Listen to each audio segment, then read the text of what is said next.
¿Quiénes son los personajes detrás de la ciencia? Esto es Science Behind the Glass, Illuminating the Human Side. En este podcast mostramos el lado humano de los laboratorios y la ciencia. Científicos comparten experiencias personales y discutimos su significado desde diferentes perspectivas y campos de investigación.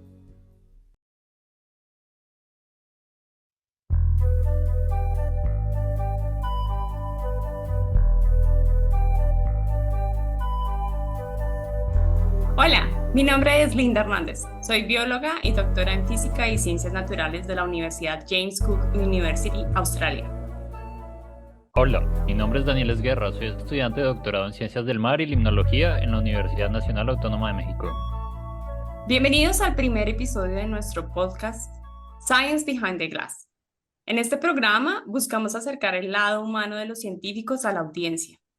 A lo largo de varios programas estaremos entrevistando científicos del mundo, quienes contarán sus historias de vida y cómo la práctica científica los ha definido como personas. Este programa es único porque se transmite en dos idiomas, español e inglés. Sus presentadores se encuentran en continentes diferentes, Australia y México. Esto permitirá tener una mirada amplia en culturas contrastantes, multiculturalidad científica y otros temas. En Science Behind the Glass nos aproximamos a la forma de pensar y a las posiciones personales de los científicos invitados, debatiendo temas controversiales del sistema académico y científico. Nos pueden escuchar cada 15 días con historias de personas comunes y corrientes que dedican sus esfuerzos al quehacer científico, pero que también viven conflictos y dificultades como cualquier persona. Veremos cómo muchas veces sus historias tienen significados más profundos vistos desde el punto de vista de la academia y el quehacer científico. Y para iniciar, en este capítulo les tenemos una entrevista muy especial. Hoy les presentaremos a un investigador y luego vamos a entrevistar a otro. Primero, Gonzalo Fajardo, máster en Ciencias Biológicas de la Universidad Nacional de Colombia, quien es especialista en estudiar la evolución sexual de mariposas y polillas. Y Osiris Gaona, en nuestro siguiente podcast, doctora en Ciencias por la Universidad Nacional Autónoma de México, quien es especialista en ecología de murciélagos. Nuestros entrevistados nos contarán algunas de sus anécdotas y discutiremos sobre las perspectivas de género y las complicaciones de mantener un balance saludable entre la vida familiar y una carrera en la academia en diferentes casos. Sin más preámbulo, escucharemos la entrevista. Gonzalo, bienvenido y gracias por estar aquí. Cuéntanos en palabras simples en qué trabajas. Buenas tardes, hola Daniel, hola Linda, gracias por la invitación. Creo que soy el primero en este intento de podcast sobre Behind the Science. Gracias por invitarme, ¿listo?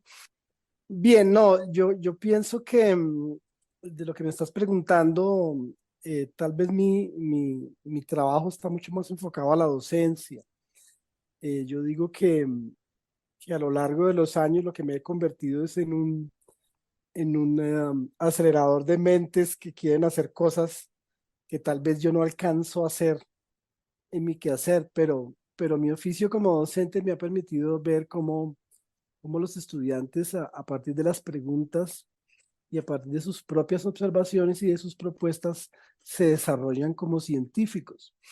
En ese contexto es que quizás a partir de mis intereses que tienen que ver con preguntas evolutivas, de las cuales no tengo mucha producción, claro está, pero sí discutimos y avanzamos en algunos temas que tienen que ver con la selección sexual. Con la selección sexual, principalmente en insectos como modelo de estudio y alguna que otra idea que tiene que ver con la faunística, la biodiversidad en las zonas andinas, en las montañas colombianas, que son, como dice algún colega, un crisol de especiación y en las que encontramos una enorme diversidad y todavía mucho por hacer en un país como este, ¿no? Perfecto. ¿Recuerdas el momento o la motivación que te llevó a elegir una carrera en ciencias? Sí, como si entiendo bien, este es un podcast internacional.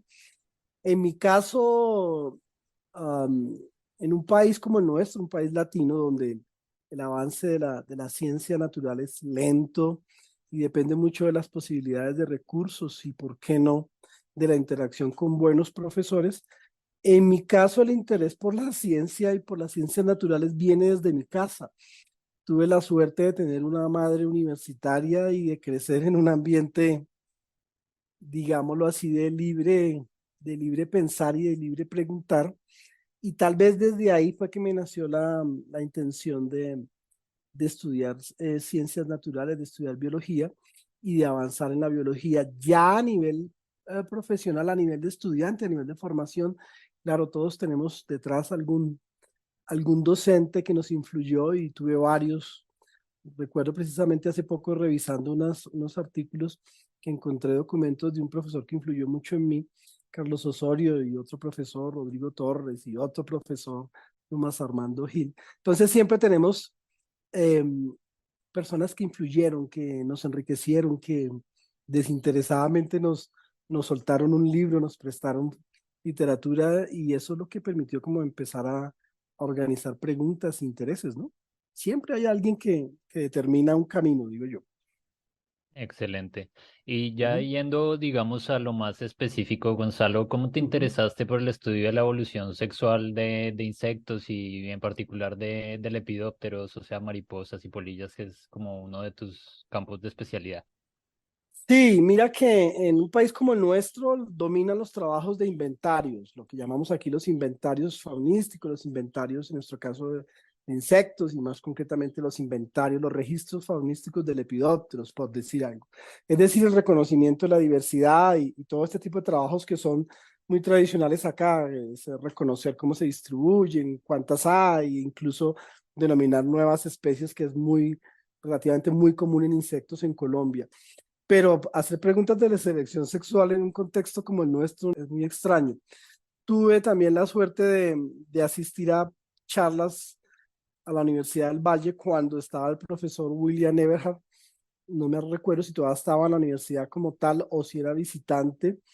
Y, y de ahí fue que me quedó la espinita cuando por primera vez encontré un libro o un libro de él que se llama Evolución de la genitalia animal vía selección sexual y desde ahí me interesó mucho el tema, tal vez porque cuando hice mi tesis de pregrado tuve que hacer muchas disecciones de genitalia para poder identificar especies de mariposas altoandinas.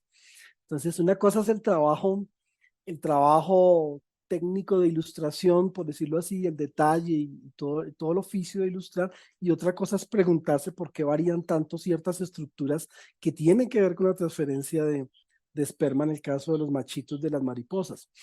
Desde ahí me quedó el tema a seguir y seguir revisando y seguir revisando.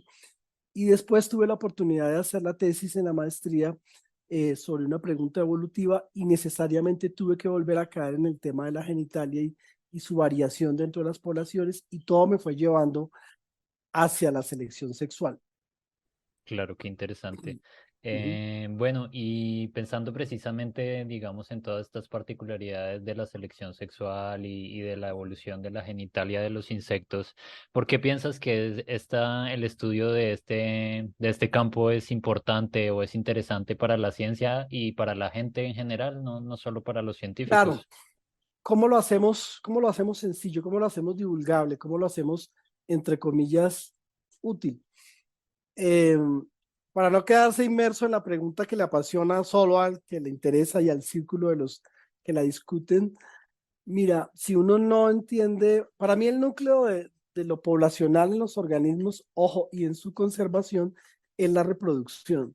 Yo pienso que si aprendemos un poquito a entender las variables biológicas que regulan los procesos de reproducción en las poblaciones, entiéndase poblaciones animales o de plantas, como quieran, incluso de corales, como obviamente animales, si entendemos los mecanismos de reproducción, aprendemos um, o más bien obtenemos mucha información que puede ser relevante para su conservación.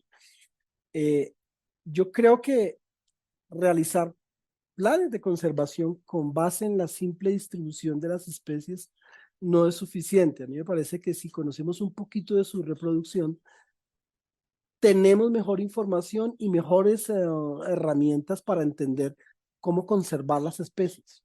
O sea que yo sí creo que hay que estimular a los trabajos que tengan que ver con reproducción, no solo con el tema de la genitalia, que parece un tema extraño, es más, incluso entre jóvenes me dicen, profe, ¿y eso se estudia?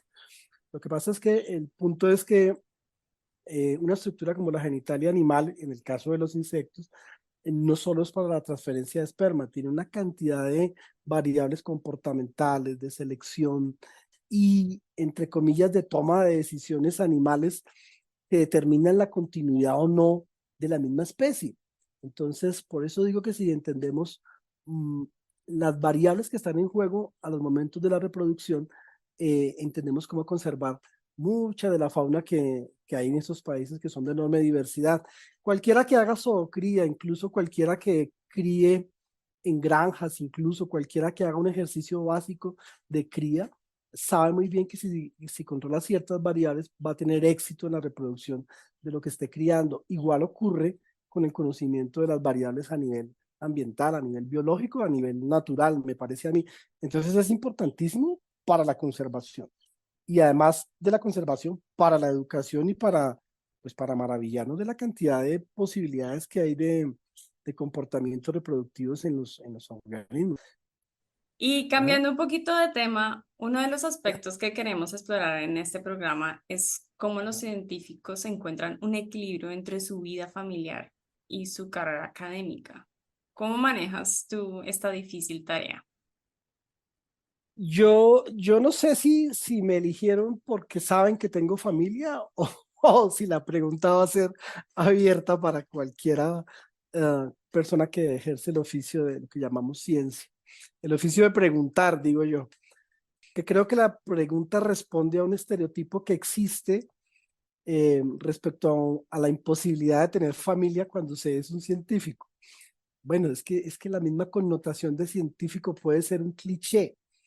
Es Claro. decir, Sí. preguntar y el ejercicio de preguntar a nivel sobre cosas naturales y de tratar de responderlas no es contradictorio con el ejercicio de tener un niño en casa o tener una familia. En mi caso, obvio que es difícil. ¿Qué es difícil? El manejo de los tiempos, el manejo de las variables, el manejo de los chicos, pero todo requiere un espacio y un momento y yo creo que no son incompatibles, son más bien de salirse un poco del estereotipo de la persona que tiene que estar concentrada en un tema y no requiere ningún solo ruido para concentrarse. Para mí eso es falso. Yo pienso que quien liga familia, bienestar de la familia, nada más y nada menos, con el quehacer de resolver preguntas, es decir, de hacer ciencia, tal vez hay un desacelere en el desarrollo del tiempo, pero hay un gran compense en la calidad de vida y es más, en la calidad de persona que trabaja en una pregunta en ciencia, no sé. Y de hecho, bueno, por tu respuesta está muy interesante porque pues el hecho de hacerse preguntas, digamos que es un ejercicio como muy infantil, ¿no?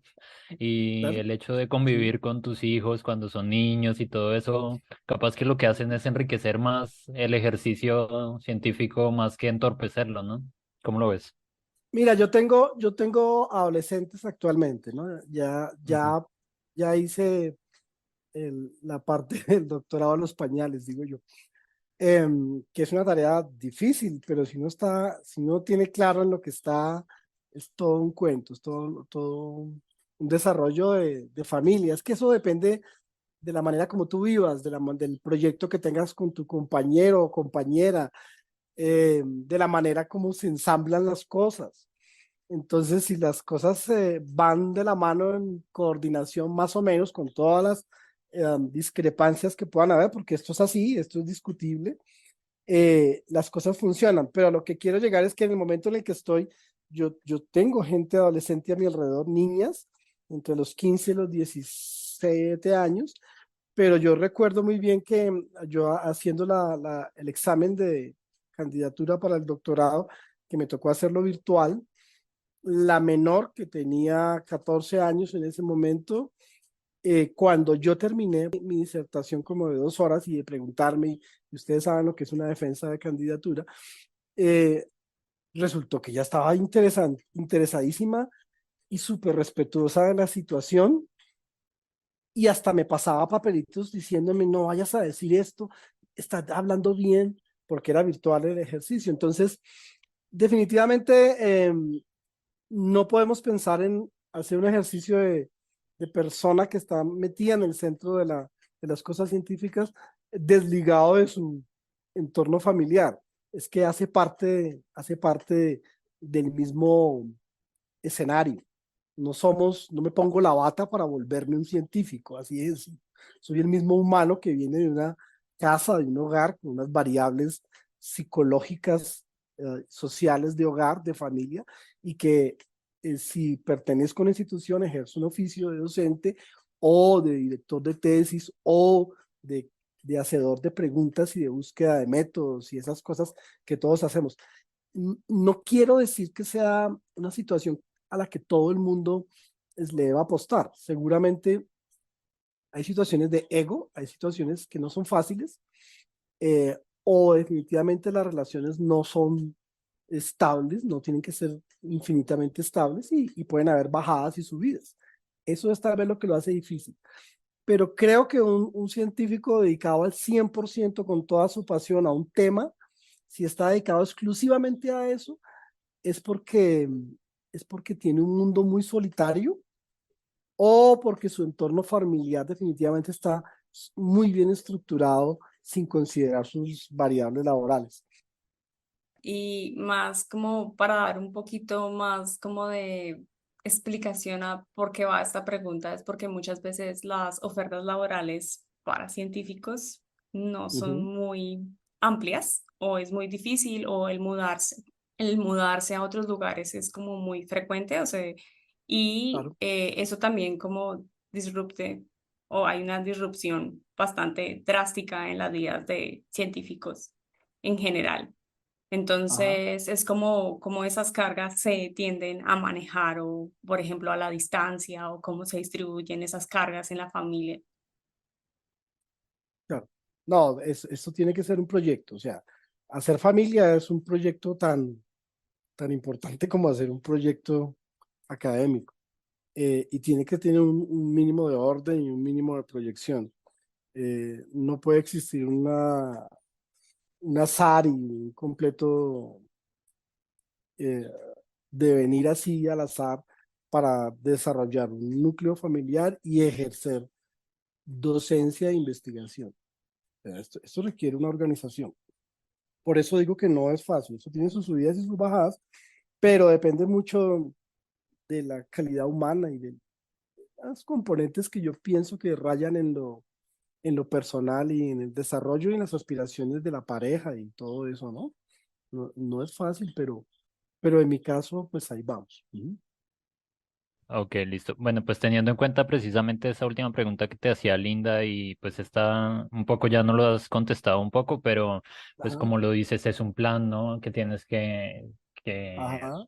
poner en marcha y hacer, digamos que toda una planeación alrededor de esto, entonces no sé si has encontrado como una estrategia en particular que te parezca útil como para mantener esa conexión familiar y al mismo tiempo pues prestarle digamos que el suficiente tiempo o la suficiente dedicación a tu trabajo como docente, como investigador. Claro, es el manejo del tiempo y del espacio. A ver, cuando digo el espacio es en la casa, el espacio de estudio. Piensen Claro. en la virtualidad. Es tener un espacio apropiado para el estudio. Claro, cuando uno está en la etapa de papá de bebés, pues los niños son los niños, los bebés son los bebés, casi que no hay posibilidades de manejar las cosas bien. Cuando ya tienes adolescentes, eh, eh, es más fácil, creo yo. Pero definitivamente se necesita un espacio de estudio, un lugar de estudio reservado para eso, para el estudio. Se necesita un muy buen manejo del tiempo, porque tener una familia, ser una persona que se dedica a hacer investigación y tener familia requiere de sacrificios y requiere de dar también tiempos. Entonces, es un balance, es un balance entre el manejo del tiempo, la estabilidad de la familia y de la manada, por decirlo de alguna manera. Si es que somos un grupo y yo no me puedo apartar porque es que tengo que hacer mis cosas. En algunos momentos sí, hay que tomar decisiones para concentrarme por unos tiempos en ciertas cosas, pero en la mayoría de los casos todo camina en grupo y hasta se discute en grupo, no es tan complicado, depende del flujo y de la comunicación que tengas con tu gente, con tu familia, con tus hijos, con tu compañero o compañera. Y cuéntanos un poco más sobre tu familia. ¿Cómo crees que ellos ven tu carrera en la academia? Sí, mis hijas, pues lo que les digo, no son adolescentes, ellas divagan en el mundo musical y ha sido una retroalimentación muy chévere. Entonces, no, con respeto. No voy a decir que con la máxima admiración, pero sí con inquietud y con respeto. Aquí en esta tribu se respeta el quehacer de cada cual. Yo a veces hablo con ella, yo no quiero que sigan un sesgo mío, pero sí discutimos, con la mayorcita ya discutimos. Ella dice que Colombia necesita derecho ambiental, gente que sepa derecho ambiental para defender en realidad los recursos, porque según ella los biólogos no hacemos mayor cosa por los recursos. Creo que con respeto a la profesión, a la diferencia, algo de admiración mucho cuando nos vieron en la virtualidad, porque la virtualidad permitió ver el quehacer de cada cual y jugar a unas reglas del juego que no existían antes. Claro. Entonces, a partir de ese quehacer de la docencia virtual y ver todo el esfuerzo para que una clase salga bien y toda la organización que requiere y el manejo del lenguaje y de los recursos, creo que ellas ganaron un montón. Y además el Claro, y tu hecho de vivir. esposa también está en la ciencia, ¿no? Y ella también está en el quehacer docente y también está en el quehacer de la investigación. Entonces, pues mis hijas no son niñas de gafitas, con cara de científicas chiquitas, no, son niños normales, más bien de lo que les digo, del mundo musical, son gente de la música llanera y han desarrollado su camino y ahí nos complementamos todos. O sea que eso es así, eso es un ambiente heterogéneo. Ujú. Súper bien. Bueno, pasando un poco más a un tema más general y no tan personal, también te teníamos la pregunta si has encontrado alguna vez barreras desde lo laboral o desde lo académico para llevar a cabo tu proyecto de vida familiar y cómo crees que esas barreras pueden afectar en general a los científicos. Mira, Daniel, las barreras son de tiempo, de movilidad, de la cosa social, de presupuesto, de recursos, de tener que superar, de apostarle casi con recursos propios, apostarle al desarrollo de ideas. Eh, para quien no lo entienda, me refiero a las barreras que existen para acceder a recursos, a oportunidades para que los estudiantes que trabajan con uno desarrollen sus trabajos de investigación, desde el presupuesto básico para hacer un trabajo de campo hasta la infraestructura para el manejo de datos. Entonces, existen muchas barreras, o sea, barreras es lo que hay, pero Claro. precisamente el reto de este oficio, y si no suena frase de cajón, la pasión en este oficio es hacerlo lo que mejor podemos por lo que nos gusta y en ese sentido superar las barreras que pueden ser desde idiomáticas, si tú miras, el estándar tiene que ser en inglés, eso ya es una barrera, y a veces tenemos gente muy buena, con una calidad humana y de pensamiento para producir cosas, pero hay una deficiencia, por ejemplo, en el otro idioma, y eso se vuelve un proceso que ralentiza el trabajo. Yo les digo a los estudiantes a hacerlo por sí mismo y incluso lo que les cuento, ¿no? Con los recursos propios, pero la meta es terminar la apuesta en la que nos metimos. Y afortunadamente casi todos los y las estudiantes que han pasado por mis escenarios, digo yo, eh, han tenido éxito, buen éxito, a pesar de que el mundo laboral es duro. Eh, Graduarse a veces significa salir de un estado de letargo académico a una sociedad en la que las oportunidades no son las mismas. Entonces, casi que salir de la universidad es un choque fuerte mientras vuelvo a proyectar mis enfoques académicos y la búsqueda de recursos, ¿no? Claro. Y otra Ujú. cosa, Teniendo en cuenta, digamos, esas barreras, ¿crees que esas barreras también pueden repercutir, por ejemplo, en la vida familiar de los investigadores o de los estudiantes? También muchos estudiantes ya tienen hijos y pues se encuentran Sí, con esas mismas barreras, ¿no? Y pues, ¿cómo crees que eso repercute en su vida familiar?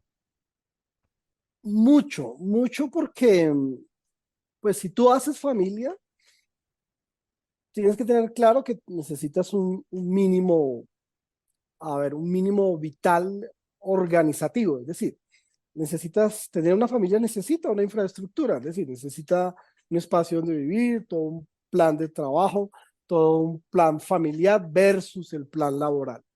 Entonces, quien es joven y empieza una vida académica, una vida de investigación y además una vida familiar, es un sacrificio muy grande, es exageradamente grande. Si podría dar un consejo es, tómatela con calma, desarrollate intelectualmente con las posibilidades que te da el trabajo académico y personal y en el momento conveniente y con los tiempos convenientes tomas decisiones de familia. Eh, las decisiones son personales, obviamente, pero si toco lo familiar con lo investigativo, debo tener unos mínimos obvios para poder funcionar bien como familia y como persona interesada en la investigación, ¿no? No puedes desligar nada, es decir, habría varias etapas. Una es iniciar un proyecto familiar estando en plena desarrollo académico científico, si se dice así. Es un Claro, va a escenario depender el caso. bastante difícil. Ujú. Otra etapa es ya tú tener un desarrollo de tiempo profesional, digamos, de cierta estabilidad y tomar la decisión de tener familia. Ahí es distinto. Por eso yo Claro. digo que si estás en la etapa, no sé, no puedo poner un rango de años, pero digamos que si estás entre los 23 y los 30 y no sé, dos, estás en el momento en el que la academia es lo tuyo. Y una vez logres un cierto umbral, si lo logras, eh, estás en un buen tiempo de tomar decisiones de familia. No tener familia tampoco es que sea un delito no tenerla, pero si piensas de una manera así, complementaria, digo yo, de generar un núcleo familiar. Em, yo pienso que hay edades. No fui papá viejo, viejo, pero no fui papá joven.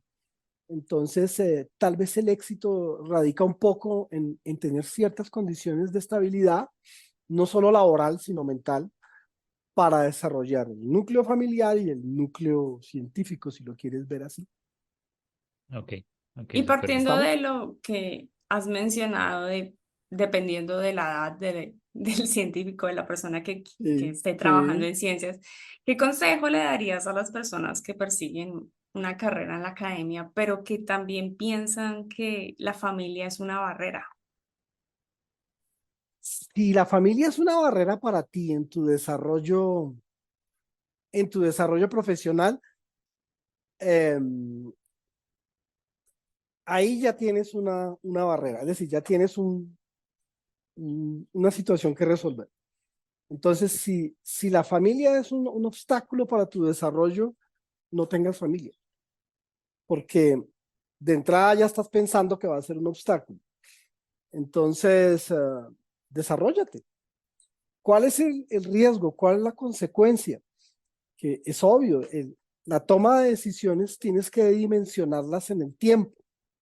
Quizás más adelante ya no serás la persona con la edad adecuada para tener un hijo. ¿Listo? Entonces hay que tenerla clara, ¿no? Hay que dimensionar el tiempo de las decisiones. Es decir, no solo es tomar la decisión, sino que una decisión va a significar un largo tiempo de desarrollo. Bien sea para ser un científico solo, sin familia, tendrá sus consecuencias de dimensiones en el tiempo, o bien sea para ser un científico que se las juega por tener semejante oficio y además de eso tener familia. ¿No? Claro.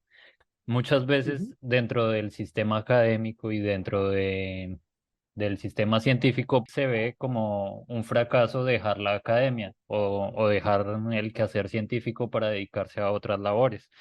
Y pues muchas veces simplemente esos son los planes personales, las decisiones personales de cada quien en un determinado momento, ¿cierto? Como tú Ajá, no lo estás planteando precisamente ahora.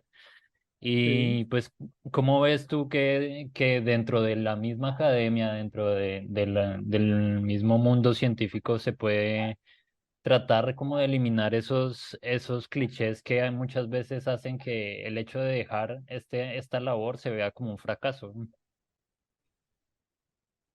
Difícil, o sea, que se vea, o sea, si dejas de hacer este oficio de una manera institucional, es que Exacto. yo creo que, pues ustedes son gente joven, Daniel, yo creo, y Linda, yo creo que quien está metido en esto tiene claro que esto es una filosofía de vida. Esta es una, ¿listo? Y que un cambio de personalidad, un cambio de variables, un cambio de escenarios es posible. Pero yo pienso que quien nació para estar en esto de preguntarse las cosas de la naturaleza y de los fenómenos naturales, si lo queremos ver así, eso es innato. Tal vez se abandona el ejercicio institucional, pero el mental lo dudo. ¿Listo? Tendría que haber una razón muy fuerte, no sé. Estoy de acuerdo. Ujú. Sí, tendría que haber. Y no es un fracaso, es un cambio de camino. Pero lo que quiero decir es que para quienes vivimos en un país como Colombia, en el que tenemos tantas variables sociales y laborales y obviamente familiares, si no abandonamos este oficio, o más bien, si lo abandonamos será por fuerza mayor, pero quienes estamos metidos en este oficio con determinada convicción, es difícil hacer un retiro al que llamemos fracaso. Tal vez un retiro institucional es completamente posible, pero un retiro de perspectiva mental de interés por esto que nos ha permitido desarrollarnos es dudoso. Man. Dale, Linda. Y bueno, por último, ¿puedes compartir alguna anécdota divertida o inusual que hayas vivido durante tu investigación o durante tu carrera? Durante mi proceso, hay varias, pero recuerdo una muy chévere en una cosa académica en la que vino William Everhart, que como les conté, por ahí empezaron mis preguntas sobre selección sexual. En alguna charla que él dio, el título de la charla era algo así como sexo y reproducción, una cosa así. Él mismo me decía que él había puesto la charla así para tener público. Él tiene un cierto humor sarcástico y efectivamente mucha gente llegó interesada por el título de la charla, pero cuando en la charla él empezó a mostrar videos de mosquitas apareándose, pues más de uno se decepcionó porque pensaban que era un asunto más de humanos y el título era demasiado grande. Tal vez si hubiese colocado eh, estrategias de reproducción sexual en animales, no sé qué, invertebrados, tal vez el público hubiera sido mucho más de la academia, pero mucha gente entró, ¿a dónde viene lo divertido del asunto? Mucha gente entró a la charla interesada por el título de amplio espectro de la charla, sexo y no sé qué, pero se encontraron con una cantidad de videos de mosquitas, de imágenes de moscas en aparatos sofisticados para entender cómo funcionaba la genitalia y la transferencia del esperma y todo lo que significa el evento de control de la reproducción en esos animalitos. Entonces, esa me pareció muy buena porque mucha gente se empezó a retirar a mitad de la charla. Yo decía, pero ¿por qué se van? Claro, muchos venían pensando que esto era una charla de, entre comillas, sexo humano, quién sabe qué.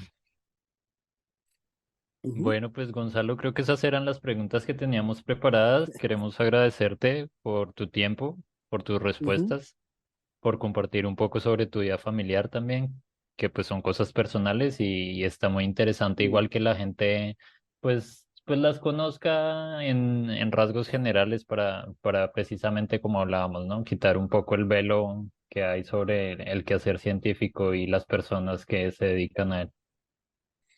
Y qué interesante cuando alguien se retira, muy chévere y muy interesante saber por qué se retira, entre comillas. Yo pienso que el retiro es institucional, no mental. ¿Listo? Es más, muchos de los que se retiran de las instituciones, en mi criterio, producen más cuando se retiran, porque ya se liberan de ciertas cargas administrativas académicas, por decirlo de alguna manera. Gonzalo, gracias por compartir tanta información personal y por acompañarnos en este lanzamiento de Science Behind the Glass, Illuminating the Human Side. Los esperamos en el siguiente episodio con la segunda parte de este tema, en donde nos acompañará la doctora Osiris Gaona, quien nos compartirá su experiencia personal de cómo mantener un equilibrio entre la academia y la familia. Este podcast es autofinanciado, autoeditado por sus anfitriones. Si les gustó, pues síganos en los canales de YouTube, en Spotify o en nuestra página oficial. Y les agradecemos la presencia de ustedes, que estén con nosotros y compártanos, apóyennos.